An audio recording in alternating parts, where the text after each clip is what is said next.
The Adventures of Sherlock Holmes, 1892, Episode 3. A Case of Identity.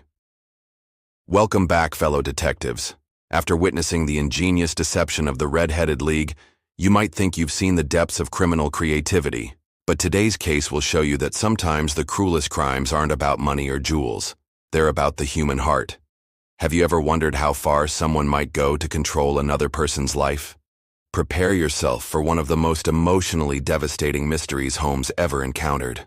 Picture yourself on a crisp September morning in 1889, back in the familiar comfort of 221B Baker Street.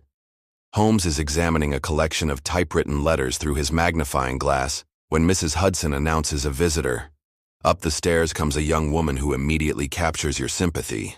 She's plainly but neatly dressed, with the anxious expression of someone carrying a heavy burden of worry.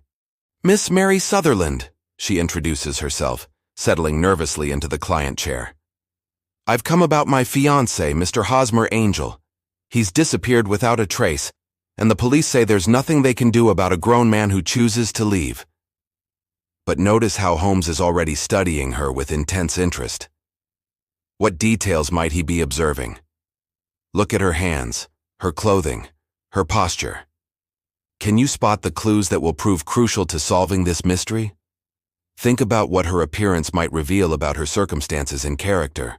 "Tell me about your fiancé," Holmes says gently, though his eyes continue their careful examination. "When did you last see Mr. Angel, and under what circumstances did he disappear?" Miss Sutherland's story begins to unfold, and immediately you should sense something peculiar about it. "Hosmer and I were to be married last Friday morning at St. Saviour's Church near King's Cross Station. I waited at the church for over an hour, but he never appeared. He's vanished completely. No word, no explanation, nothing. But here's what should strike you as odd. The strangest thing is that Hosmer always seemed so nervous about being seen with me in public.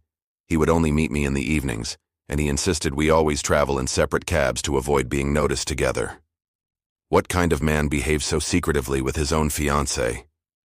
Holmes leans forward with growing interest. "Describe Mr. Angel's appearance for me, Miss Sutherland. Every detail you can remember." Her description is vivid but troubling.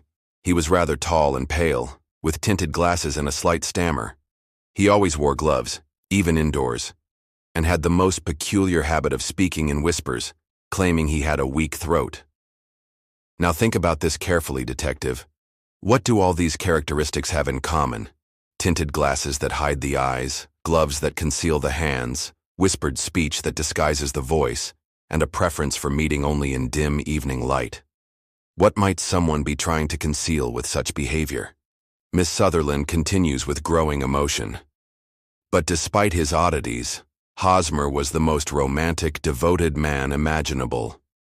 He wrote me the most beautiful love letters, all typewritten because he said his handwriting was too poor for such important correspondence. He made me promise never to speak to any other man while he was away on business." Away on business? Holmes's eyebrows rise. What sort of business kept Mr. Angel traveling? When Miss Sutherland admits she doesn't know, that Hosmer was mysteriously vague about his work, another piece of the puzzle clicks into place. But the most revealing part of her story is yet to come. "I live with my mother and stepfather, Mr. James Windibank. My stepfather strongly disapproved of Hosmer from the beginning, claiming he wasn't good enough for me. They had several heated arguments about my engagement." Holmes exchanges a meaningful glance with Watson. Can you sense what he's beginning to suspect? Think about the family dynamics here. A controlling stepfather who opposes the engagement, a mysterious fiancé who avoids being seen, and a young woman caught between them. "Tell me about your stepfather," Holmes continues carefully. "What is his profession, and how does he treat you generally?" Miss Sutherland's answer reveals everything. "He's a plumber with his own business, but he's always been protective of me.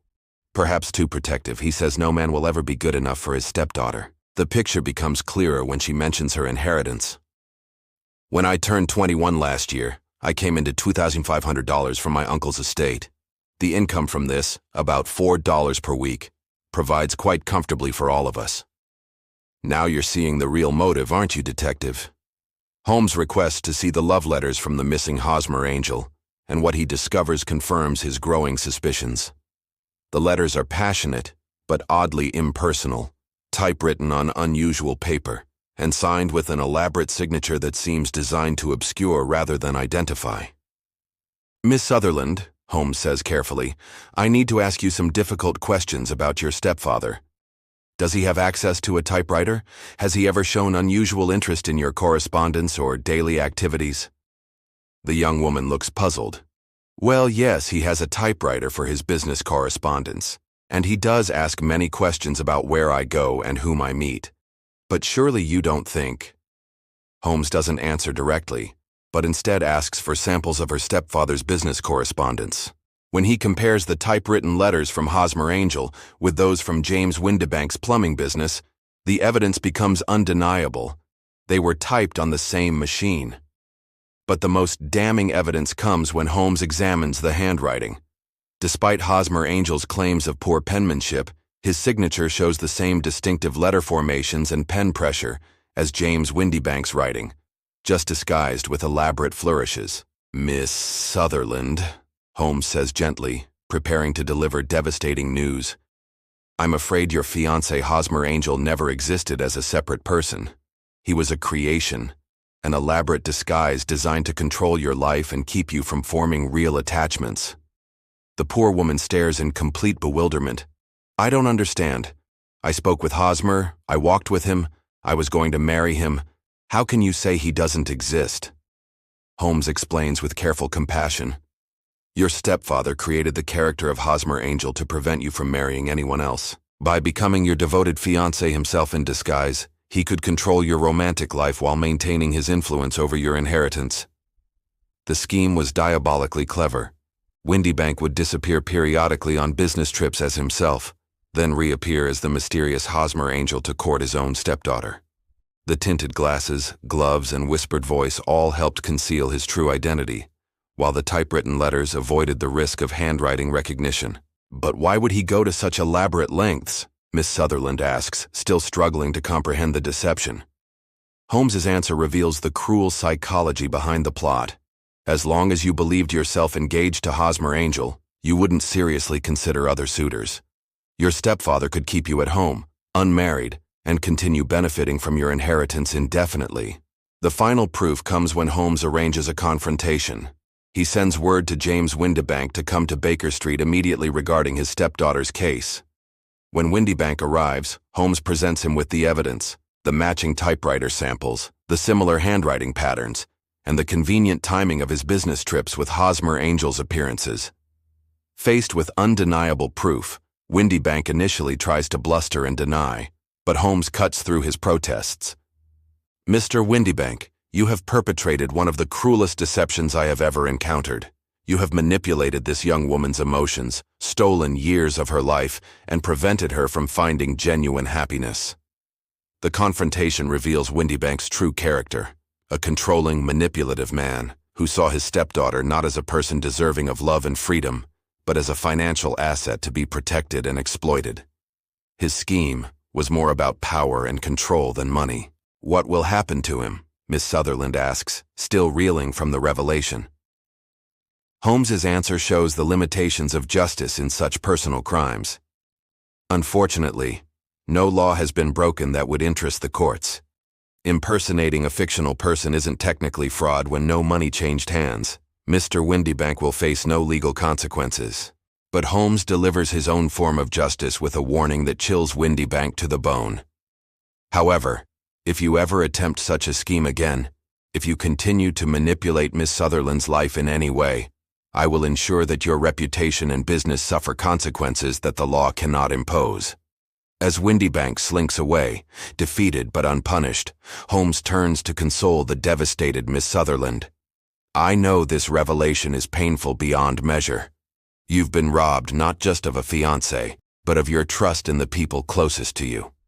The young woman's response shows remarkable strength. At least now I understand why I always felt something wasn't quite right about Hosmer. My heart knew the truth, even when my mind couldn't see it. This case haunts Holmes more than most, because it represents a crime without legal remedy. the deliberate destruction of someone's capacity for love and trust.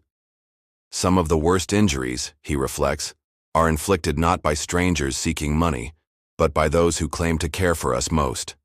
So tell me, detective, did you suspect James Windibank before Holmes revealed the truth? What clues pointed to his guilt? And what does this disturbing case teach us about the ways people can abuse emotional bonds and family relationships? This mystery reminds us that the most devastating deceptions often come disguised as protection and love. Miss Sutherland's story shows us that sometimes the people who claim to guard us from harm are actually the ones we need protection from. Join me next time as we venture into the Boscombe Valley Mystery, a case where family secrets and past sins create a web of suspicion that threatens to destroy an innocent man.